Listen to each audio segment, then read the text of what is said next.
Kaj pomeni zdaj to novo financiranje?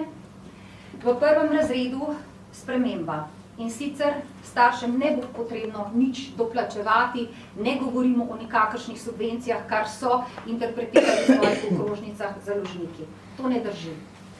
Drži pa, da morajo šole spoštovati veljavnost učbenikov in zagotoviti, da se v prvem razredu ustrezno kupijo gradiva, za katere se odločijo učitelji oziroma učiteljice in seveda tudi starši s svojim soglasjem.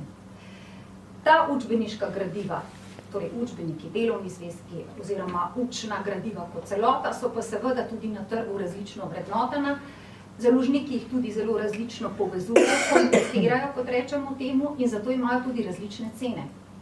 Najdemo komplete gradiv od 30 € do 120 €.